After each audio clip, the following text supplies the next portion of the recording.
Salam sejahtera untuk kita semua.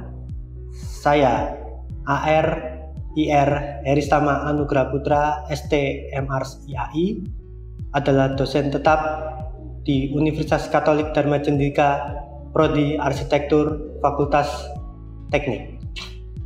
Adapun penjelasan mengenai mata kuliah yang akan saya informasikan pada video hari ini adalah mata kuliah material bahan bangunan, yang dimana mata kuliah ini adalah mata kuliah wajib yang diambil oleh para mahasiswa pada semester 2 dengan bobot SKS adalah 3. Mata kuliah ini termasuk dalam keahlian berkarya buat mahasiswa agar mengenal material bahan bangunan lebih dalam lagi di dalam dunia arsitektur, baik itu konstruksi maupun struktur dan arsitektur.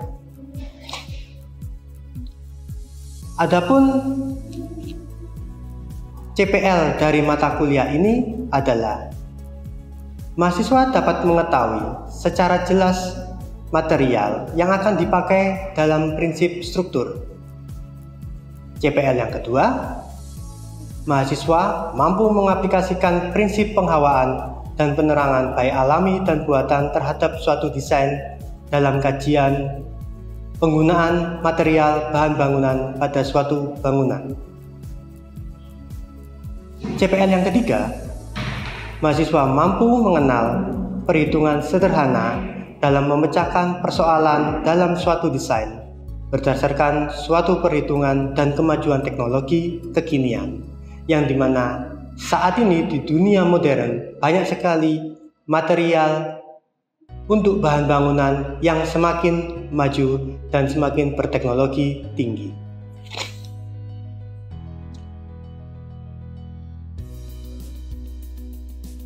Adapun CPMK dari mata kuliah material bahan bangunan adalah yang pertama, mahasiswa dapat menguasai konsep material bangunan yang akan berdasarkan sifat fisiknya, fisik kimia, dan sifat mekanik. Yang kedua, mahasiswa mempelajari konsep pengetahuan alam dari hasil pabrik atau teknologi yang baru dalam suatu perencanaan di bidang arsitektur. Yang ketiga, mahasiswa mempelajari dasar-dasar atau konsep untuk menghitung secara jelas, secara sederhana dalam menentukan pemecahan suatu masalah desain. Secara garis besar, mata kuliah ini mempelajari peran arsitektur di dalam material bahan bangunan yang memiliki karakteristik mekanik dan struktur, yakni mampu memahami bahan bangunan sebagai bahan dasar, bahan penutup, bahan finishing atau penyelesaian. Mampu memahami suatu bahan dilihat dari asal-usulnya, macam kegunaannya, sifat-sifat bahan, spesifikasi, norma-norma atau peraturan yang berlaku untuk suatu kebutuhan, konstruksi, dan dalam perencanaan arsitektur. Yang terakhir, identifikasi gejala gaya dalam sistem arsitektur secara tabulasi dan metode distribusi sederhana dengan menghitung dan menentukan dimensi elemen struktur, baik itu kolom, plat, balok, rangka batang dengan metode tabelarasi dan penggunaan atau pedoman beton, baja, kayu. Mata kuliah ini juga dapat dirujuk sebagai daftar pusaka pada sumber-sumber referensi, baik itu buku wajib, buku pendukung, maupun studi literatur lainnya, dan mahasiswa dapat melihat secara luas melalui dengan mengunjungi pameran atau workshop-workshop dari material bahan bangunan yang ada hingga saat ini dan ke depannya. Adapun dalam proses perkuliahan di mata kuliah material bahan bangunan ini dibagi menjadi beberapa sub penilaian, kepada mahasiswa. Yang pertama adalah nilai tugas dan nilai kuis yang dimana masing-masing mempunyai bobot sebesar 22,5%. Dan sebagai keaktifan, mahasiswa juga dapat mendapatkan nilai sebesar 5% dalam poin nilai partisipasi. Kemudian, pada waktu mid semester, mahasiswa akan mengikuti UTS yang dimana memiliki bobot 50% yang sama dengan nilai UAS juga 50%. Sehingga mahasiswa secara garis besar pada akhir penilaian akan mendapatkan nilai NTS adalah 40% dan NAS adalah 60%. Sebagai mata kuliah ini, mahasiswa akan menjalani selama 16 minggu termasuk dalam UTS dan UAS, di mana mahasiswa akan mengikuti perkuliahan selama beberapa kali dan 2 hari untuk melaksanakan tugas dalam bentuk presentasi secara kelompok dan diakhiri dengan pembuatan jurnal pada waktu UAS berakhir. Jurnal itu adalah recap dari hasil seluruh presentasi ataupun mahasiswa boleh melakukan penelitian mandiri secara pribadi atau individu untuk mendapatkan nilai akhir sebagai syarat kelulusan dari mata kuliah ini. Demikian penjelasan atas seluruh rangkaian RPS dalam perkuliahan mata kuliah material bahan bangunan, dan sesaat lagi akan ditampilkan video dari proses belajar mengajar di kelas. Terima kasih. Selamat pagi. Hari ini kita akan memasuki pertemuan keempat ya, mengenai material batu alam dan batu buatan. Kita kenalnya di lapangan atau di dunia konstruksi itu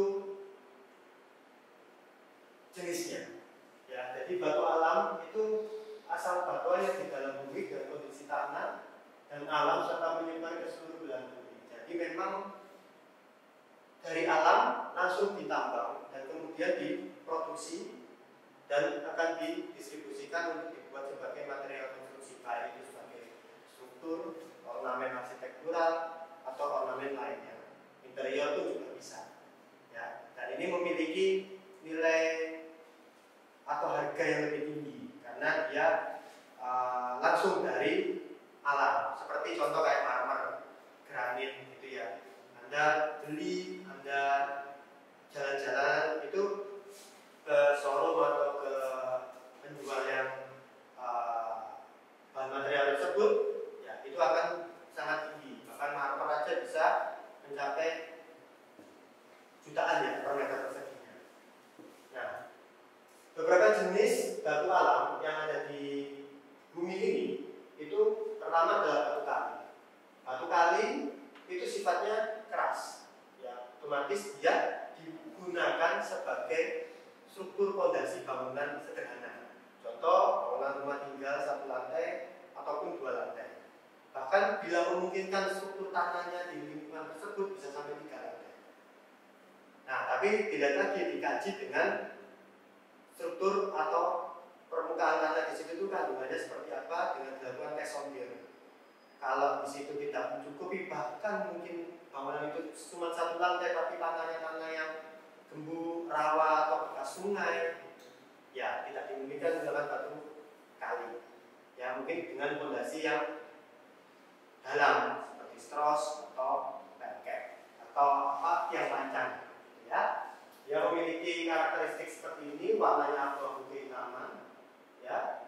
Terus di ukurannya juga kalau dia adalah dari gunung yang jatuh, ya, melalui sungai kemudian ditambah, dia masuk ke tempat pemotongan sesuai kebutuhan karena terkait dengan mobilisasi ke proyek.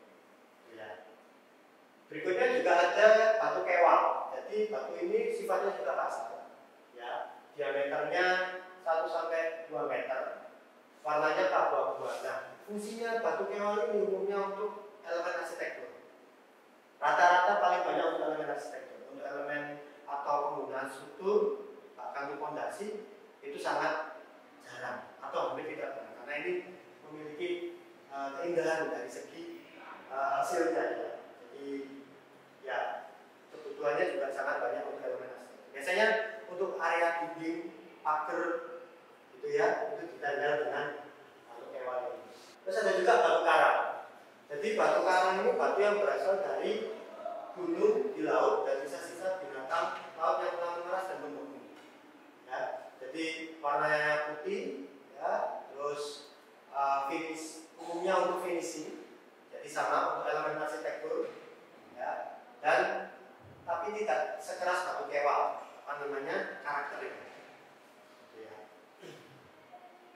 Ada juga batu kerikil. Nah ini mungkin Anda sering temui di lapangan, terutama untuk campuran pengadukan cor ya, atau kita sebut biasanya beton.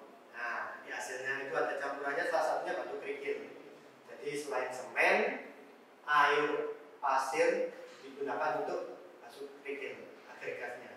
Fungsinya apa? Untuk mengikat antara beberapa elemen yang tadi saya sebutkan dengan nanti besinya, besi beton. Makanya disebut dengan beton berulang.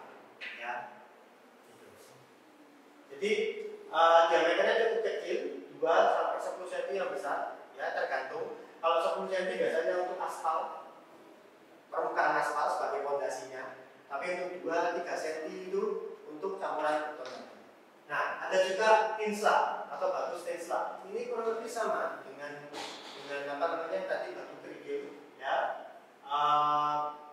Ini tapi lebih rapi lagi. Jadi sudah dilakukan cacah atau pemotongan dengan ukuran yang lebih baik dibandingkan batu kerikil tadi. Batu kerikil itu dipecah mungkin menggunakan hammer ya, hammer secara manual. Kalau ini menggunakan alat stensla. Jadi ini juga bisa digunakan untuk campuran beton. Ya, kalau tidak di sini ada yang bermacam-macam, split 23, split 12, medium dan lain-lain. Jadi ukurannya macam-macam terkait dengan daya rekatnya terhadap campuran untuk menjadi beton. Nah, terus kemudian ada yang disebut batu marmer. Kemarin sudah ada yang ngambil ya batu marmer. Ya, jadi ini batu kapur yang keras dan biasanya penambang sebuah gunung atau bukit, gitu ya. Kalau di sini di Indonesia yang terkenal adalah batu marmer Tulungagung. Nah itu sangat banyak di sana. Jadi pemotongannya menggunakan mesin khusus, warnanya putih, ya, permukaannya halus dan licin, bisa digunakan untuk elemen arsitektural lantai, dinding, gitu ya. Bahkan apa namanya bisa untuk sebagai backdrop kedua ruangan itu yang ingin menampilkan suatu kemewahan. Ada juga yang disebut dengan marmer travertin. Marmer travertin itu juga serat-seratnya berbeda dengan marmer yang pada umumnya. Jadi banyak sekali. Ada yang disebut dengan marmer onyx. Marmer onyx itu jenisnya onyx, tetapi dia bisa tembus lampu. Jadi cahaya masih tembus. Kalau Anda lihat di hotel atau di mall ya, mungkin ada marmer tuh di dalam itu kok bisa menyala ya. Nah itu ada lampunya, jenis marmernya itu bisa tembus terhadap cahaya. Itu disebut dengan marmer onyx atau jenisnya marmer onyx. Ya. Nah pori-porinya ini lebih besar. Dan biasanya marmer ini bisa dijadikan dua versi. Artinya marmer dibuat secara biasa, dipolis, atau yang kasar. Anda lihat motif-motif kasar kan juga sering Anda temui di mall, di hotel ya. Itu dengan cara dibakar marmernya. Ya, jadi supaya menghasilkan bukan yang polis, tapi yang kasar. Supaya kalau di area yang kena air hujan, basah, itu tetap. Terus kemudian ada batu kapur, ya. Batu kapur ya, batu yang berwarna putih tapi agak kuning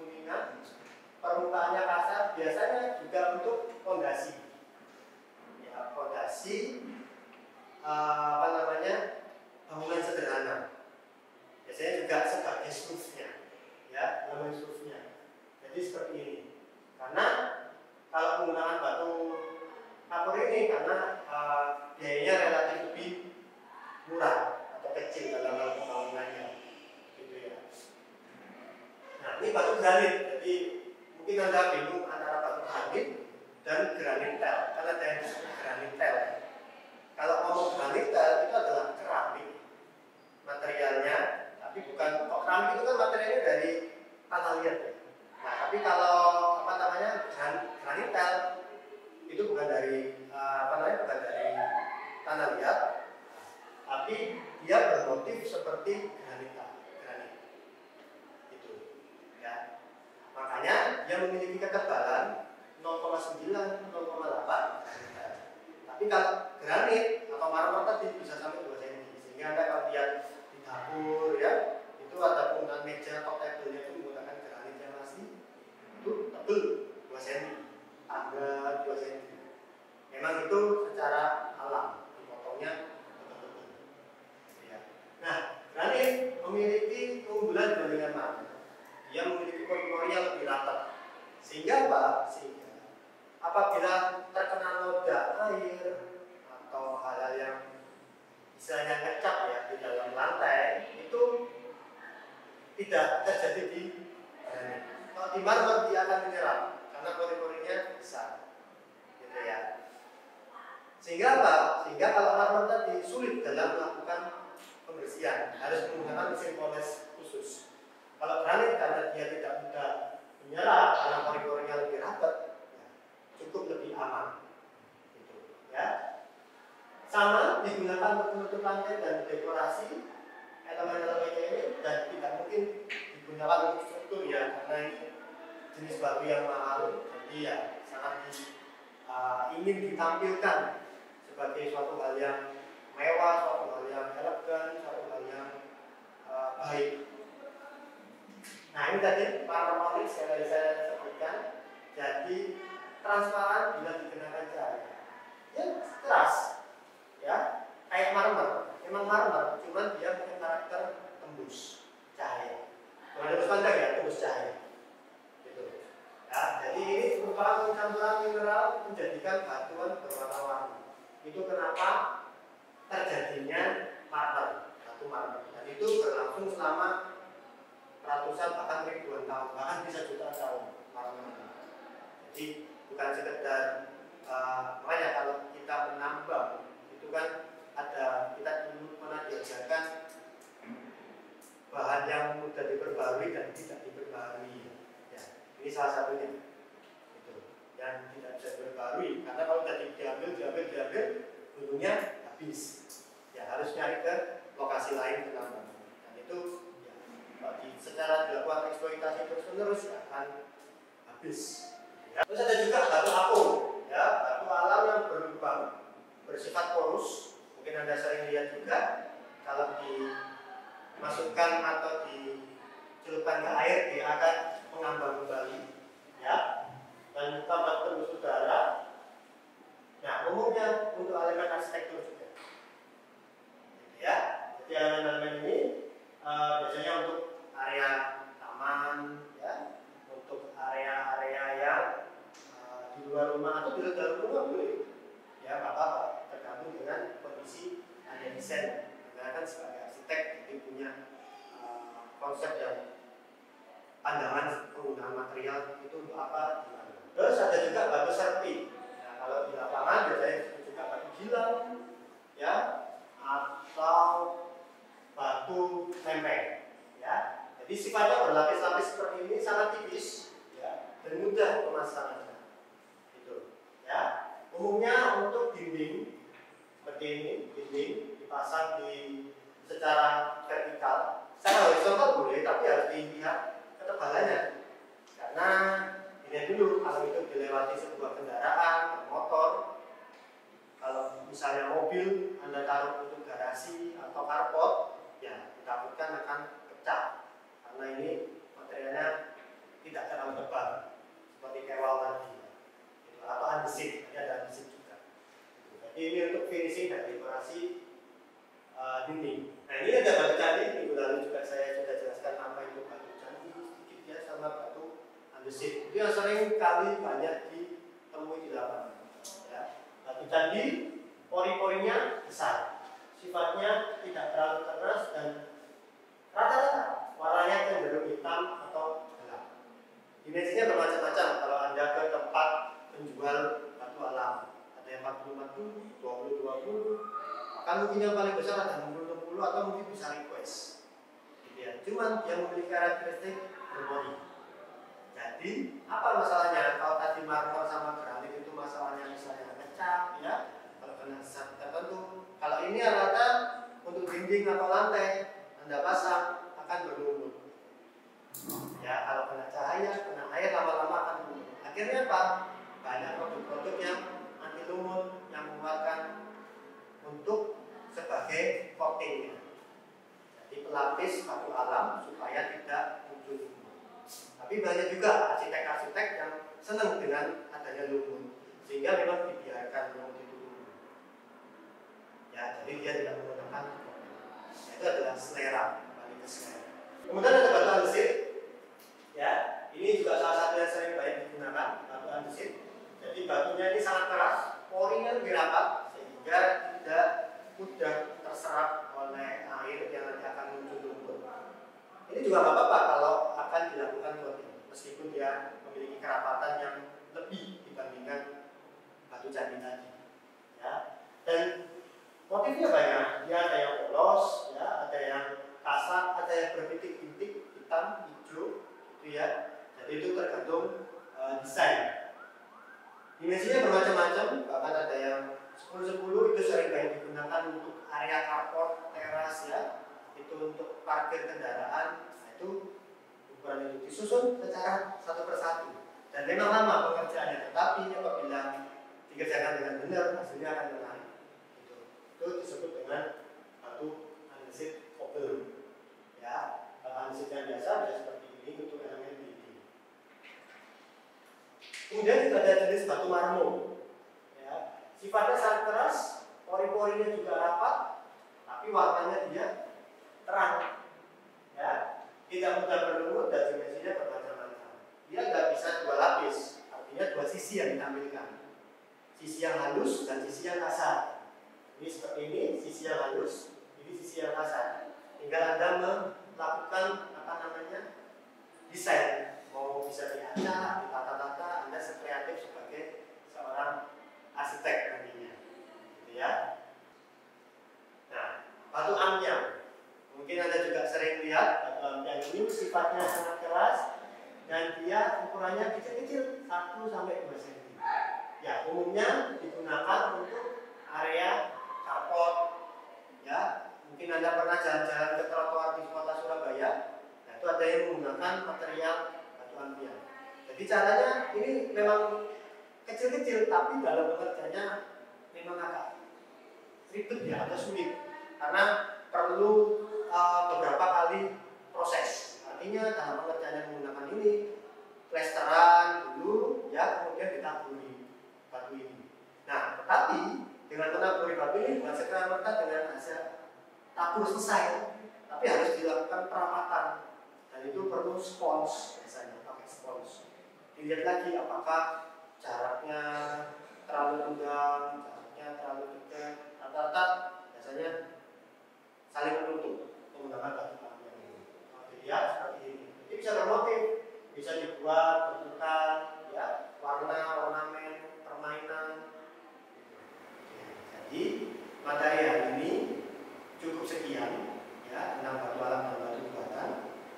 Kita akan bertemu lagi di sesi berikutnya minggu depan untuk membahas materi selanjutnya. Terima kasih, selamat pagi.